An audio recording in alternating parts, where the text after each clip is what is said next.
Hi, I'm Joanna. Hi, I'm Amalia, and we are going to present our exploratory paper entitled Service Design and Participatory Design, Time to Join Forces. These are also Nicola and Luca, who wrote the paper with us. And our research and teaching interests lie in both fields, with Joanna having more of a background in participatory design, but teaching service design, and me, Nicola, and Luca being more situated in service design, but with a strong interest and some experience in participatory design. This is a first exploration on the topic, and we have kept it limited to a mostly European perspective, hopefully triggering further research to include other perspectives globally. And with this article, we have wanted to make a provocative argument about the relationship, commonalities, and differences between service design and participatory design. Service design being the new kid on the block in the design practice. Service design has capitalized on placing the customer at the center of the experience service. And service design has also been riding on the way of design thinking in management and business. And it claims a strong people-centeredness as one of its defining selling points, such as workshop, collaborative prototyping, scenarios, and enactments, and also other co-design activities such as jams or even hackathons. Service design has been quite successful in the public sector, and you can see that public sector services was the biggest client sector for service design in 2012 in Europe. And service design has introduced a people-centered design there, as well as to other organizations. So why should the participatory design care about service design success in the public sector? But we would say that participatory design hasn't yet entered the mainstream in the public sector, but it would be highly relevant there by bringing forward the legacy of democracy and IT. And service design could be seen as a chance to advance participatory design to the public sector and bring forward participatory design's objectives of political activism. So we ask, what can both fields of service design and participatory design learn from each other, especially regarding concerns prevalent in the public sector? And in what ways could an alliance between both help us expand the understanding of participation? What challenges can it help address?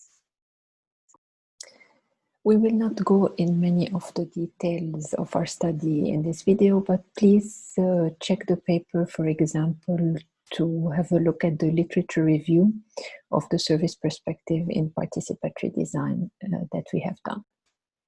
So if we start with the premise that PD can inform the design of public services, for example, that PD's original concerns for countering the push for IT from the top may inform current concerns regarding top-down digitalization of public services and resulting marginalization, then we propose that on the practical front, participatory design could learn from service design in establishing connections with the public sector. So first, PD could better acknowledge services as objects of design rather than keeping the focus on IT or information systems only. This might resonate more with the current focus of the public sector on the digitalization of services. And this might render the discussions between PD practitioners and researchers on the one side and the public sector on the other easier. And now is a good time for PD to ride on the wave of service design in the public sector. Service design has already done the legwork regarding the importance of people-centeredness. So it might be easier to continue from that and take the further step of introducing a PD sensitivity related to democratic concerns of information technologies. In parallel, service design can take inspiration from PD in acknowledging participation as a political and democratic goal. This has already been started by service design practitioners and researchers and scholars, for example, those dealing with social innovation, but this has not yet entered the mainstream in service design.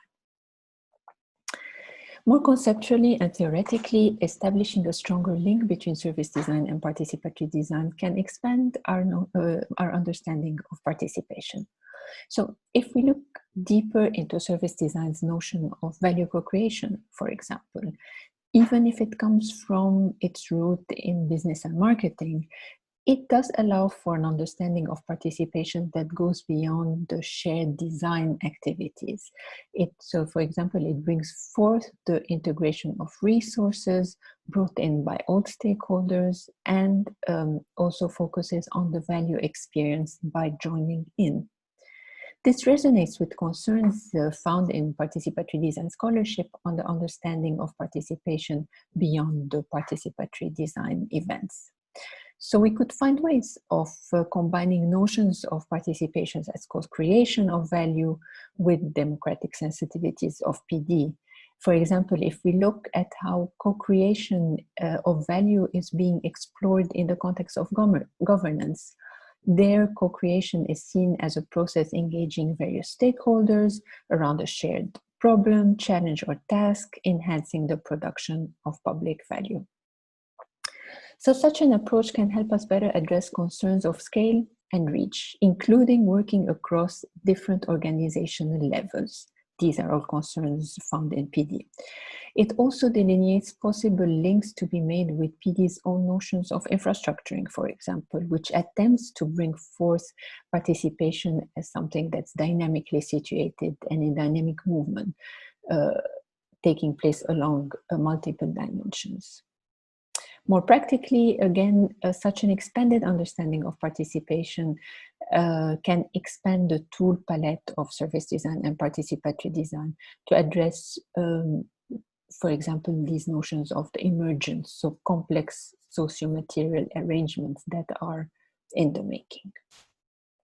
As further work, we have thought of taking our research to the field and asking service designers and clients about these concerns we have noted and the suggestions we have. Also, we would like to engage the PD community, of course, also the service design community, to discuss the above and find possible common grounds for furthering the discussion on, for example, bridging the gap between theory and practice when it comes to participation in design. Yes. So thanks for watching this video and for your interest, and don't hesitate to contact us. And we hope to see you at the exploratory session number 5 on the 19th of June. Bye. Bye.